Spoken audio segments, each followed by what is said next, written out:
ये बात सही है। जनता के टैक्स के पैसे से सभी विधायकों को तनख्वाह मिलता है, आवास को रहने का मिलता, सारी सुख सुविधा मिलता, टेलीफोन का, बिजली का बिल, सारा जो खर्चा है वो जनता के टैक्स का पैसा है। विधायक अपने क्षेत्र से जब विधायकी लड़ने जाता है तो अपने क्षेत्र की जनता से तरह तरह की कस्में खाता है कि हम आपके मुद्दे उठाएंगे। आज सवाल ये जो है हंगामा का नहीं है, आज सवाल है कि अगर आप अपने क्षेत्र के मुद्दे उठाने के लिए सदन में आए थे तो जो प्रश्नकाल के दौरान जो आपने लिख करके दिया था उस पर आप चर्चा करिए। लेकिन उस चर्चा से दरअसल समाजवादी पार्टी को पीड़ा ये है कि इनको जो है जनता के किसी भी काम से कोई लेना देना नहीं है। आप चाहते हैं तो उत्तर प्रदेश में बहुत सारे जिले जो बाढ़ से ग्रसित हैं, बहुत सारे जिले हैं जो सूखे से ग्रसित हैं, बहुत सारे जिले हैं जो नहरों के सिंचाई से वंचित हो रहे हैं। उन नहरों में पानी किस तरह बढ़िया आए या उनके खेतों के लिए पानी कैसे सुनिश्चित किया जाए, इसकी चर्चा कर सकते थे। वो किसानों के मुद्दे थे, उसकी चर्चा कर सकते हैं। आकाशीय बिजली की वजह से जो विद्युत मतलब बिजली लोगों की कटी है, ट्रांसफार्मर फूके हैं, उस क्षेत्र में नहीं है बिजली जा रही है, उसके ऊपर ये चर्चा कर सकते थे।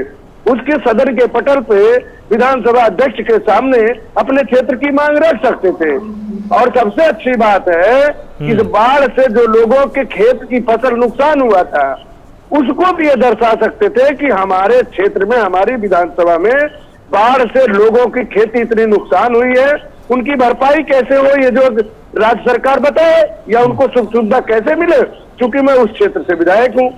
ये लोग इसको छोड़ करके केवल समाजवादी पार्टी का मकसद है प्रदर्शन करना, बेल में हल्ला करना, हंगामा करना। तो हंगामा, बेल, प्रदर्शन से सदन अगर आप खराब करेंगे तो उत्तर प्रदेश की जो 25 करोड़ जनता वो आपको माफ नहीं करेगी।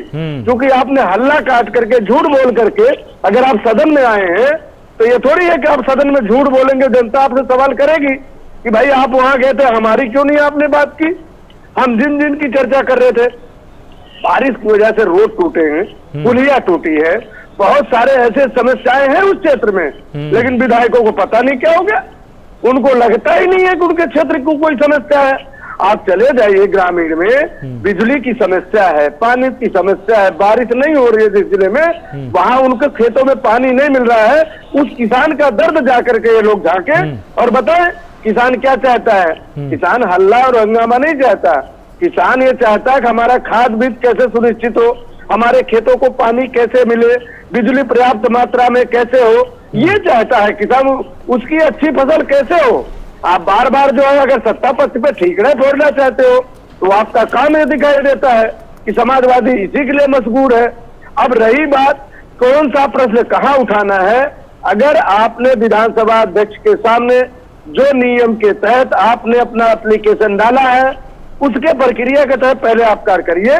जब शून्य आवर होता है तो उसमें सवाल और जवाब होते हैं, लेकिन जिसके ऊपर आपने क्वेश्चन मार्क लगाया पहले उस पर तो डिबेट हो जाए। लेकिन नहीं, ये केवल हंगामा करना, सदन को बेकार करना, ये उत्तर प्रदेश की जो 25 करोड़ जनता है ये समाजवादी पार्टी के विधायकों को कभी माफ नहीं करेगी, क्योंकि इन्होंने हल्ला काटा है। अब सबसे बड़ी बात है, हमारे डॉक्टर नतेंद्र भाई हमारे भाई हैं, हमको दिखाना चाह रहे हैं। मेरे पास विजुअल है, मैं भी दिखा दूंगा। शिवपाल चचा जी को जब निकासित किया गया था, स्वतंत्र किया गया था, तो मेरे पास विजुअल है, मैं दिखा दूंगा। नतेंद्र भैया सुन लीजिए। दूसरी बात, आज जो शिवपाल चचा आपकी पार्टी में है, उन्होंने क्या कहा था नतेंद्र भैया, उन्होंने कहा था अखिलेश यादव अपरिपक्व नेता है।